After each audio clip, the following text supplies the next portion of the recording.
Now let's continue with crossbreeding. Okay, so as we told you, the objectives of crossbreeding are to value over dominance and also complementarity between genes. Now, few parameters are needed to determine or identify the best crossbreeding scheme. We have the heterosis value, we have the overall aptitude of combination and the specific aptitude to combination. Also, it's important the sex effects. The sex effects help to give the best combination of sex to achieve the maximum results. That is, if you have a breed A and a breed B, for which breed should you use the male and for which one the female? Okay, now before we reach there, if we consider 2 breeds in a population and 3 breeds in another population, we realize that if we cross randomly the males and the females of the 2 breed population, we have 4 phenotypes, 4 genotypes. Okay, if we do same with 3 breeds and 2 genes or alleles, we obtain 9 genotypes. So from this observation, a formula is given to be able to estimate the possible number of crosses. That is, the possible number is equal to small n, that represents the number of breeds, square. Why square?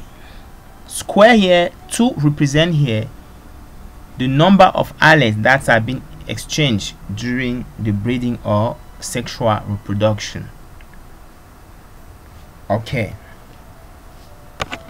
now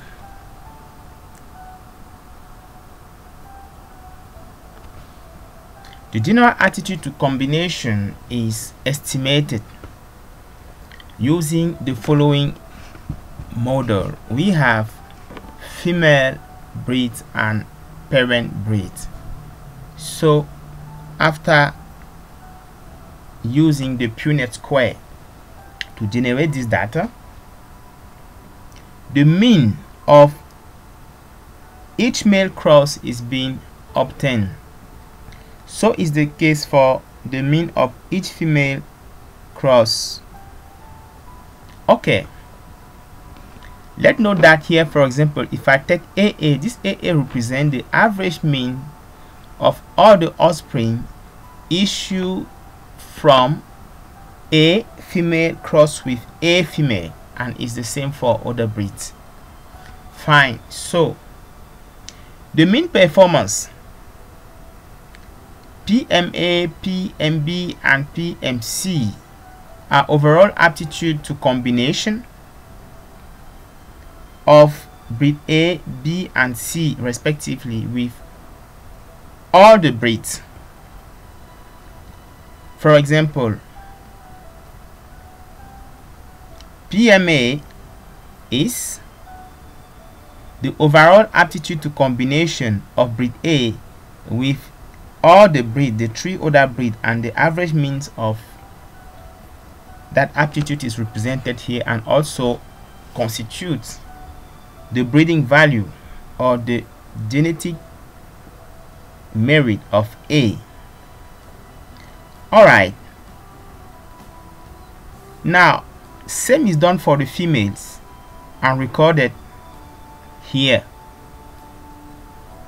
So on the column axis we have the overall aptitude to combination of the females.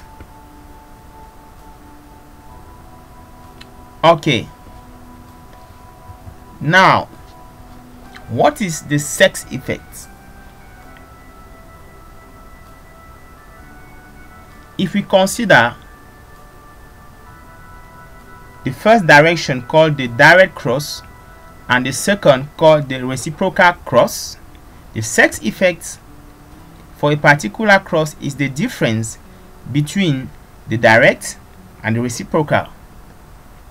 For example, the sex effect on the general attitude to combination of cross AB will be equal to the difference between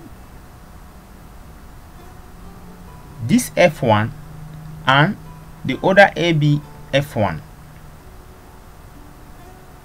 So the sex effect is used to identify or determine the best combination of sex used to achieve the best results. Now, there is also the specific attitude to combination that must be estimated. And what is the specific attitude to combination?